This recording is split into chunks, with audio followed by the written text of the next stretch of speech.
Welcome to All Things Possible TV. I'm Bill Barney, and this is my bride, Kris. Say Woo-hoo! hi, Kris. Hi, there she guys. goes. So, recently there was a news story that was just the most bizarre story I have heard in a long time. The Highway Patrol pulled over a 6-year-old boy driving down the freeway about 30 miles an hour in an SUV. And it was just the most bizarre thing for the patrolman. And when he questioned the boy, he says, what are you doing? He says, I'm going to California to buy a Lamborghini. Well, how are you going to do that? I got $3. Now, there's a lot more to this all of his story. money in his pocket. Yeah, he was ready to go. Okay? Almost 6. There's more to this story. We'll get into it later. But first, If you have not joined our community, we have a community, All Things Possible, and we would love to have you join us. So allthingspossible.biz, go to our website and join the community. We have free gifts there for you, and we would love to have you join with us. And every week we put out a video and a blog, gives you information of personal development, healing, and moving forward, taking leadership and integrity, all the different things that we talk about. So there's a lot on there for you. So join us and have the courage to change, right? The courage to move forward and to change, no matter what. so back to the story of this little boy. Now, there's many things wrong with this story, and we're not condoning everything that went on, but it did help us think and remember, and that's what we want to focus on, is those aspects of this story. Kris, go ahead and talk about that. Well, when we have a vision, or we have a plan, or we have that idea or dream that's out there, we have to have it to where we can see it, like we can envision it, we can actually see it coming to fruition, right? And we reference back to this story of this little boy. He was just going to get a Lamborghini. He had watched YouTube videos, right? And he wanted this Lamborghini. Yeah. Well, there's a lot of things that we have wanted in our lives that we've had to have that vision, had to have that dream, that why, to even go after your dreams and to go after those things. So think about how unrealistic that is. 6-year-old kid, while mom and dad are at work and babysitter's not watching, gets in the SUV and heads to California. How far do you think he was going to get? I mean, it's very fortunate that he was pulled over before someone was hurt seriously. Okay, 5, almost 6, was on the freeway. He had made it through quite a ways to get on the freeway. Okay, that just seems so ridiculous. I mean, it's kind of a cute little story, and the part of it's like, well, there ought to be some people watching him a little bit better. Maybe too much time on YouTube too. But it seems so unrealistic. But because he had a passion, and because other people heard about what he was doing, here's what happened with that little boy afterwards, okay? The very next day, a fellow Lamborghini enthusiast, who was a few years older than him, several years older, showed up with had a driver's license. Yes, with his Lamborghini, and took this little dude on a ride, burning around the neighborhood and stuff, and then took his family members for a ride. And so, do you think that would have ever happened if he hadn't have taken some action, taken some steps to follow his dream? Now, if you're 6 years old, don't get in a car and head down the freeway. Don't do that. That's, If you're 15, don't do that. Okay, but following on beyond that, a couple weeks later, a luxury car dealership in Los Angeles, California heard about this story and flew this little boy down with his family, and they took him for rides in all their luxury, their supercars and stuff. They did have one stipulation for him, and they insisted that he stay in the passenger seat. Yeah, but he wasn't a driver. He did not get to drive him, but he met with like 4 or 5 different celebrities while he was there. I mean, it was quite a star-studded trip, and while we don't want to reward bad behavior, I want to go back to the part that we do want to talk about.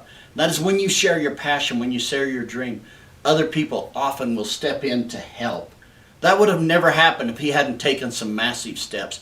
So everything doesn't have to seem reasonable or for us to take action. Because if we can get stuck in analysis paralysis and say, well, the 1 in 5 businesses that start up fail, within the first 3 years, or now actually 4 out of 5, something like that. I just made up that statistic, so it must be true. Anyway, it's close to that. More businesses fail than succeed when they start. Okay. And 4 out of 5 is 80% out of 100, right?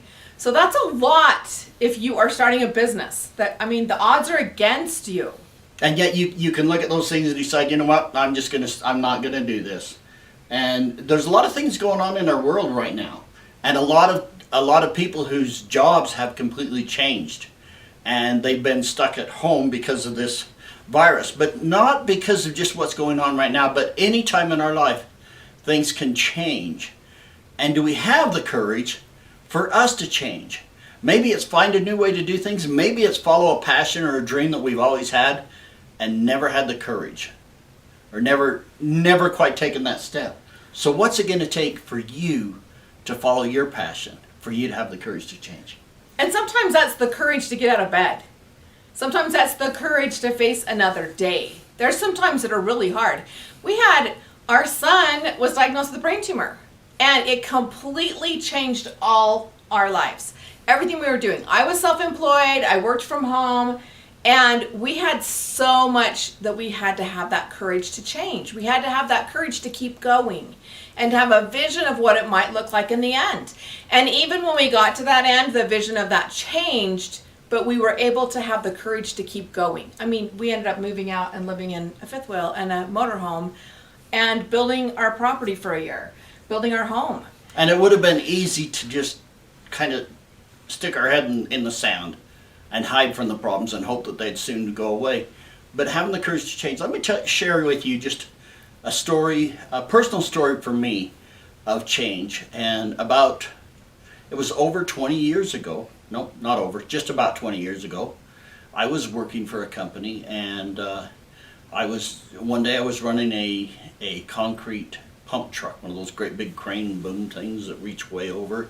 This was a huge one, and due to the difficult setup of where it was, and I made 1 or 2 bad judgment calls. It was just a mistake, and this machine tipped over, and it was $1 million machine. And because of that, and because it was in the middle of a college campus where that happened, it was quite a high-profile thing. I was let go from my job, very ashamed at the time, and I'm still not proud to say I was let go from a job, but that's what happened. They just, for their insurance reasons, they couldn't keep me on just to cover their own assets. That was a word that was actually used properly. Yes. So I was let go. Now at the time I was making really good money. And my profession was as a mechanic, but I was also running these machines, which was paying a lot of money. And I just immediately called a shop that I knew that was hiring, and I went to work for a lot less money, knowing that I wouldn't be able to still keep paying my mortgage on that. But I immediately went to work, and I researched several things. And one night when I was driving home from that job, about 2 weeks later, all at once I just got this idea that sprung up in my head like a weed. And I just knew that I had been out on all these construction job sites, and these guys had all these trucks and trailers and equipment, trackhoes and things that were out on these job sites. And it's like, why don't I set up a business to service these guys and do on-site repairs? So I called my wife and says, guess what, I think this is a good idea. And by the time I got home, she had already found a truck for sale. And within 2 or 3 days, we gathered together some money, and I went down and I bought that truck, and I spent the next week loading tools into that truck, outfitting it, doing what I needed to go into business. I hurried and had some business cards printed up, and as soon as I got my truck ready, I jumped in that truck and I started driving around all the construction sites and handing out my business card. And I did that for 3 days straight. On the 3rd day, I pulled up to one job and they said, do you do transmissions? And that guy had 2 trucks with the transmissions down in them.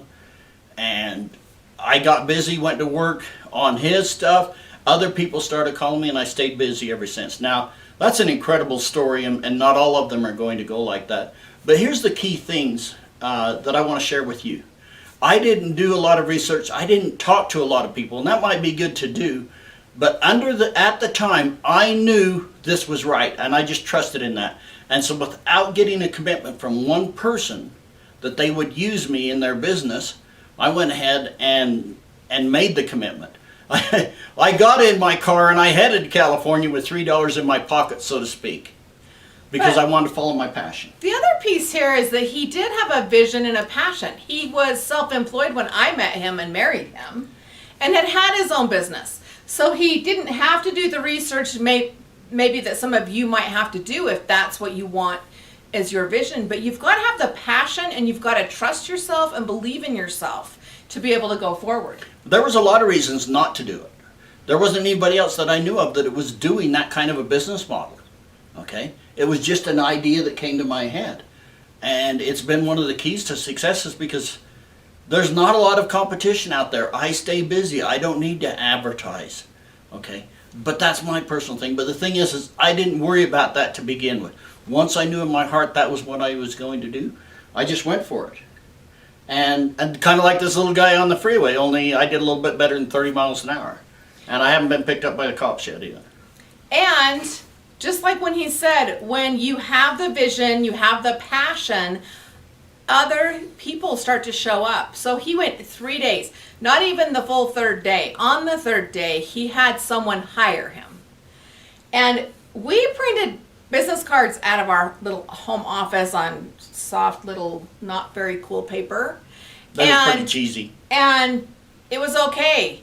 It was a bulldog with a cell phone and a wrench, and we had this artwork done quickly and printed stuff out, and that was it.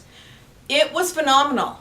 But he had people show up for him and hired him right off the bat. Word of mouth started spreading, and even today, we haven't even printed cards for over 10 years. Yes, I don't hand out cards. At least 10. He'll be if somebody really wants to work with me, I'm like, take a picture of my truck. There's a phone number on the door. Call me if you want to. I'll try to fit you in.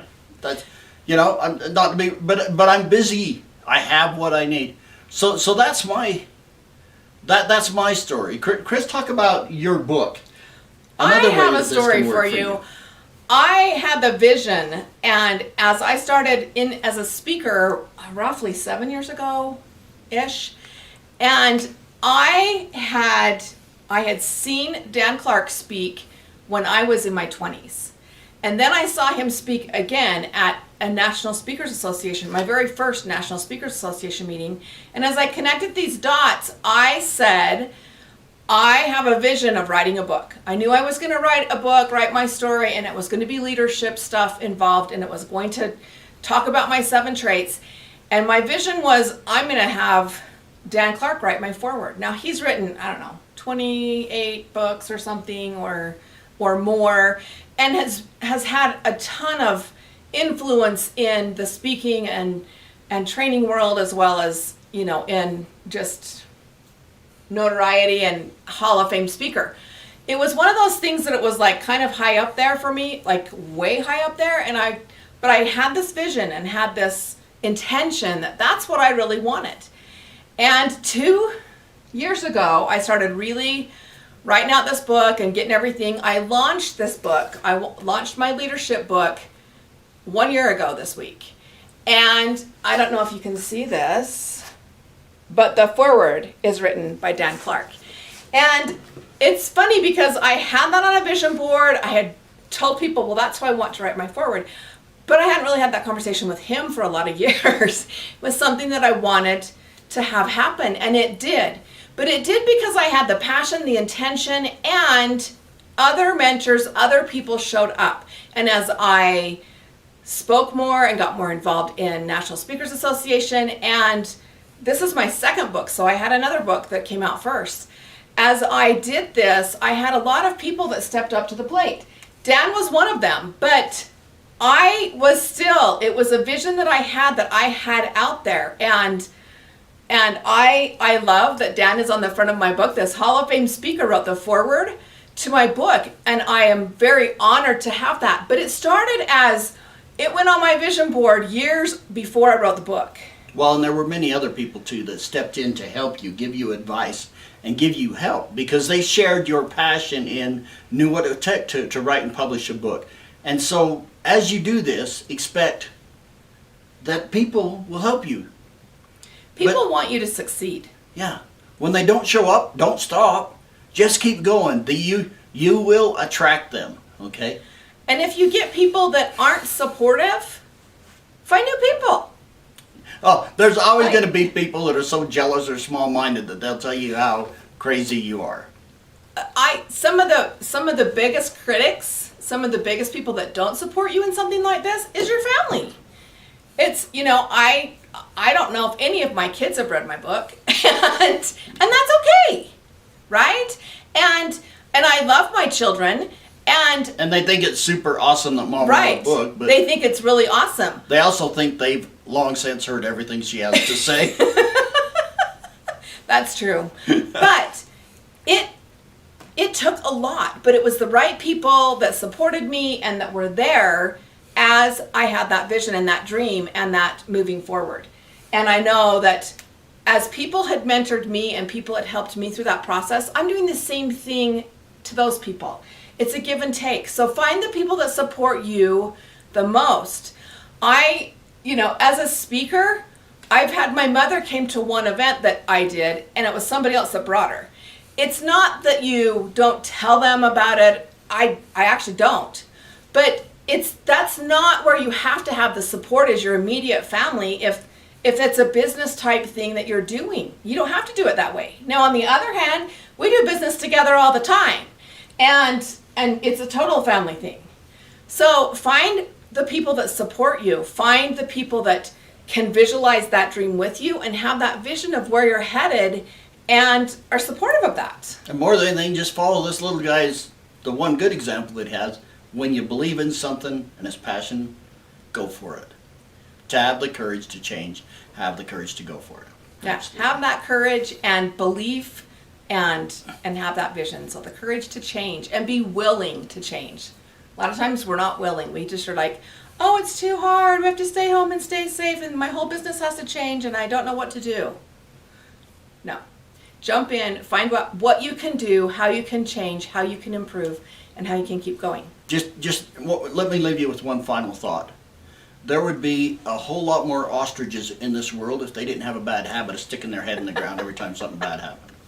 And apparently we need more ostriches. Big butt birds, hey.